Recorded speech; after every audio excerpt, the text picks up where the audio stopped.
الحمدللہ وحدہ والصلاة والسلام علی من لا نبی بعدہ اما بعد۔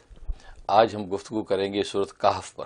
سورۃ کہف، سورۃ کہف یہ تدوینی اعتبار سے 18 نمبر کی صورت ہے، 18ویں صورت ہے، اور اس سے پہلے جو سورۃ بنی اسرائیل پر گفتگو تھی، اور یہ سورۃ کہف جو مکی صورت ہے یعنی ہجرت مدینہ سے پہلے نازل ہوئی، اور اس کی 110 آیات ہیں اور بڑی بابرکت صورت ہے۔ اس کے نزول کے وقت، یہ واحد صورت ہے، اس کے نزول کے وقت 70,000 فرشتے ساتھ آئے تھے۔ واہ واہ، یہ اتنی زبردست صورت ہے، اچھا، اور اتنا عظیم الشان نور لے کر آئے کہ اس لیے حدیث میں آتا ہے کہ اس کی جب جمعے کو تلاوت کر لی جاتی ہے تو اگلے جمعے تک جو ایک نور پورے فضا میں زمین سے آسمان تک پھیلا رہتا ہے، سبحان اللہ، اور وہی نور پڑھنے والے کی قبر میں اور قیامت کے بعد کے احوال میں اس کے ساتھ رہے گا۔ سبحان اللہ، یہ اتنی بابرکت، اور ایک جمعے کو پڑھ لی تو پیچھے سے ایک جمعے تک کے جتنے گناہ ہیں وہ سارے معاف ہو جاتے ہیں۔ واہ، اس لیے آپ نے دیکھا اہل اسلام میں اس کی جمعے کو تلاوت کا بڑا اہتمام کیا جاتا ہے، کیونکہ یہ 70,000 نورانی فرشتے لے کر اترے اس صورت کو۔ اچھا، تو اس صورت میں عجیب و غریب مضامین ہیں۔ اس سے پہلے صورت ابراہیم میں نے بتایا تھا مواحد اعظم کا ذکر تھا، درست، پھر صورت جو ہجر اور نحل میں اسی کے ضمنی مضامین تھے، پھر صورت بنی اسرائیل میں محبوب اعظم کا ذکر تھا، بالکل صحیح، اور یہ جو صورت ہے اس کی ابتدا کتاب اعظم سے ہوئی، کتاب اعظم یعنی قرآن کریم۔ الحمدللہ الذی انزل علی عبدہ الکتاب ولم یجعل لہ عوجا، فرمایا کہ ہم نے اپنے بندے پر جو کتاب نازل کی، تو کہ کتاب اعظم کا ذکر کہ جو ذات محبوب اعظم بن گئی، اب اللہ نے ان کو زندگی کا دستور دیا اور وہ کتاب اعظم بن گئی۔ اور جیسے بنی اسرائیل کی ابتدا نبی پاک صلی اللہ علیہ وسلم کی ذات سے کی گئی، اسی طرح اس صورت کی ابتدا بھی نبی کی ذات سے کی گئی، کیونکہ پہلی آیت میں عبدی ہی جو ہے وہ نبی پاک صلی اللہ علیہ وسلم کی ذات مراد ہے، اچھا، اور وہاں بنی اسرائیل میں بھی عبدی کا لفظ تھا، اس سے بھی نبی پاک مراد تھے۔ تو یعنی اتنی زبردست یہ صورت ہے، اور اس کتاب اعظم کے اندر یہ حقیقت بتا دی کہ اہل اسلام اگر زندگی میں کامیاب ہونا چاہتے ہیں تو علوم کی دو شاخیں ہیں، ایک علم شریعت، ایک علم طریقت۔ تو گویا کہ تمہاری زندگی کی جو ہے پٹڑی کی یہ دو لائنیں ہونی چاہیے، اس پہ تمہاری زندگی کی گاڑی چلنی چاہیے، شریعت بھی اور طریقت بھی۔ شریعت تمہارے ظاہر کو سنوارے گی اور طریقت تمہارے باطن کو سنوارے گی۔ اس لیے پھر اسی صورت میں شریعت اور طریقت کے دو اماموں کا ذکر کیا، ایک حضرت موسیٰ علیہ الصلوۃ والسلام، وہ شریعت کا امام نبی، اور دوسرے حضرت خضر علیہ الصلوۃ والسلام جو وہ طریقت کا امام۔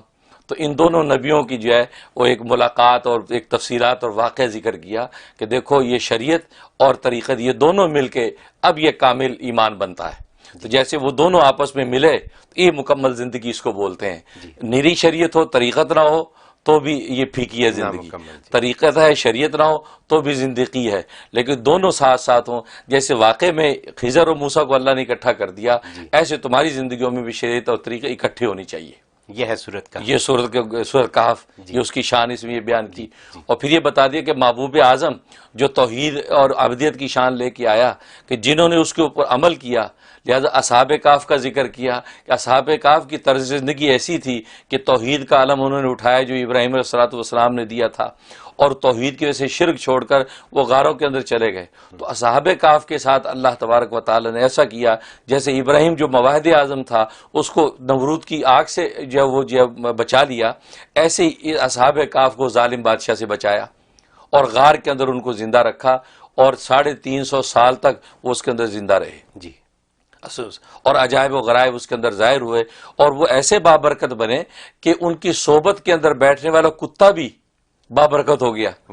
اس کا ذکر قرآن نے کیا، اور لکھا ہے کہ جنت میں وہ کتا بھی ساتھ جائے گا، یہ واحد کتا ہے جو جنت میں جائے گا۔ اچھا، ہاں، جو اصحاب کہف کا کتا، تو بتا یہ دیا کہ بظاہر کہ جانور حیوان ہے، کتا ہے، لیکن جو ایسے اللہ والے جو توحید کا علم لے کے نکلے اور ساری دنیا چھوڑ کر خدا کے ہو گئے، ان کے صحبت میں رہنے والا کتا جو ہے جنت کا جب مستحق بن جاتا ہے۔ انسان اگر اولیاء اللہ کی صحبت اختیار کرے تو وہ کہاں پہنچے گا؟ بالکل بالکل۔ تو یہ حقیقت اس کے اندر سورۃ کہف کے اندر بیان کی، اور حضرت موسیٰ علیہ الصلوۃ والسلام خضر کا قصہ بیان کیا۔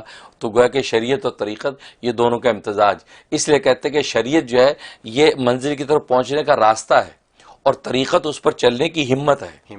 اور آپ جانتے ہیں اگر راستہ اور ہمت نہ ہو تو منزل پہ نہیں پہنچ سکتے، اور ہمت ہے راستہ نہیں ہے تو بھی نہیں پہنچ سکتا. تو دونوں ہونا ضروری ہے. اسے شریعت و طریقہ دونوں لازم ہے کہ انسان ظاہری زندگی بھی انسان کی خدا کے لیے ہو, انسان کا باطن بھی خدا کے آگے جھکا ہو, اب یہ اللہ تبارک و تعالیٰ کی محبوبیت کی منزل کو پہنچ جاتا ہے. واہ واہ سبحان اللہ. یہ شان اس کے اندر بیانی ہے اور باقی ضمنی مضامین اس کے اندر ہے. اچھا فرمائیے یہ کہاں کہاں ہمیں فائدہ دے جی سکتی ہے؟ بالکل. اس کے جہاں فضائل و فوائد کا تعلق ہے تو اس کا ایک زبردست فائدہ یہ ہے کہ اگر آپ کے اوپر قرض چڑھا ہوا ہے اچھا اور بہت بڑا قرض ہے کہ اس کی کوئی سبیل نہیں ہے, تو 7 مرتبہ اس کا ختم کریں.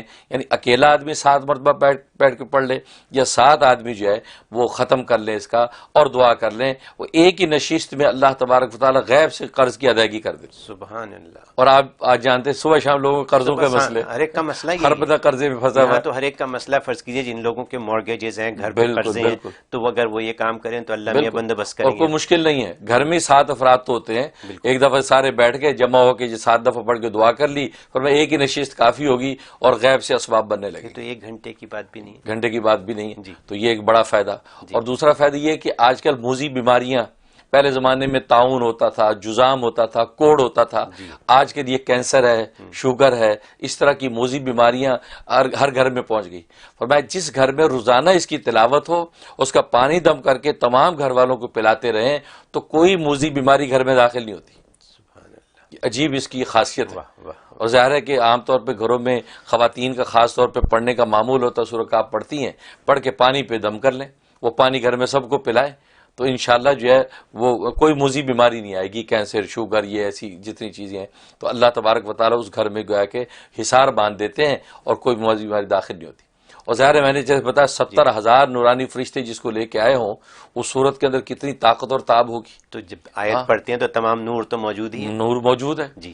اور تیسرا اس کا فائدہ یہ ہے کہ جس گھر یا دکان سے چوری چکاری ہوتی رہتی ہے, عام طور پہ یہ اکثر دکانوں والے شکایت کرتے ہیں, جب ہمارا ورکر ہے وہ غلے سے پیسے غائب کر دیتا ہے, چوری ہو جاتی ہے, مال غائب ہو جاتا ہے, یا گھر میں رشتہ دار آئے تھے پتہ نہیں زیور غائب ہو گیا, تو روزانہ اس کی تلاوت کریں. روزانہ اس کی تلاوت کریں, اس گھر میں چور, ڈاکو, ایسا فریبی کوئی داخل نہیں ہوگا, اور آپ کا مال محفوظ رہے گا. اللہ غیب سے فرشتے حفاظت پر متعین کر دیتے. یہ اس کی بابرکت یہ فوائد ہے. سبحان اللہ. اور جہاں تک خواب کا تعلق ہے, تو خواب میں اگر کسی نے دیکھا اس کو, تو ابن کثیر رحمۃ اللہ علیہ فرماتے ہیں کہ اس کا مطلب اس کی عمر دراز ہوگی اور اس کو اللہ تبارک و تعالی مالی خوشحالی عطا فرمائیں گے. اور ظاہر دنیا میں انسان کو لمبی عمر اور خوشحالی چاہیے ہوتی. لمبی عمر اور خوشحالی نہ ہو تو بھی کچھ نہیں, خوشحالی لمبی عمر نہ ہو تو بھی کچھ نہیں. دونوں نعمتیں اللہ تبارک و تعالی خواب میں دیکھنے والے کو عطا کرتے ہیں. اور ایک فائدہ اس کا یہ ہے کہ ایک بات بڑی دلچسپ بات لکھی ہے معبرین نے, کہ اتنی لمبی عمر ہوگی کہ تنگ ہو جائے گا. اچھا. اتنی لمبی ہو کہ تنگ ہو جائے گا کہ یار بس یا اللہ بس اب تو اٹھا لے, یہ حالت ہو. لیکن پھر اس حالت میں اللہ اس کے دین کو محفوظ رکھیں گے, اور اس کی دینی عبادات, دینی ذکر و اذکار, اللہ کا تعلق جو ہے وہ اس کا قائم رہے گا. اس کی وجہ سے اس کی لمبی عمر جو اس کے لیے نافع ہو جائے گی. یہ اس کا بڑا فائدہ ہے. اور تیسرا اس کا فائدہ یہ ہے کہ کوئی دشمن ہے, شر ہے اور بیماریاں ہیں, اس طرح کی جتنی آفات ہیں, اللہ تبارک و تعالی ان آفتوں سے اگر آئی ہوئی ہیں تو اس سے نجات ہو جائے گی, اگر نہیں آئی ہوئی تو اس سے اس کی حفاظت ہو جائے گی. تو یعنی یہ صورت ایسی ہے کہ اس کو پڑھنے سے ایک ایسا حصار آپ کے ارد گرد ہو جاتا ہے کہ جو آپ کی بھی حفاظت کرتا ہے, آپ کے گھر کی بھی حفاظت کرتا ہے, آپ کی مالی مشکلات کو بھی دور کرتا ہے, آپ کی چوری چکاری بیماری یہ ساری چیزیں دور کرتا ہے. یعنی یہ ایک ٹوٹل سیکیورٹی بہت زبردست قسم کی ہے کہ یہ بہت. تو یہ اس کے فضائل فوائد اور خوابوں کی تعبیر ہے. ویڈیو کے نیچے سبسکرائب کے بٹن پہ کلک کریں, بیل کے آئیکن پہ کلک کیجئے تاکہ ہر نئی ویڈیو کی نوٹیفیکیشن آپ کو مل جائے.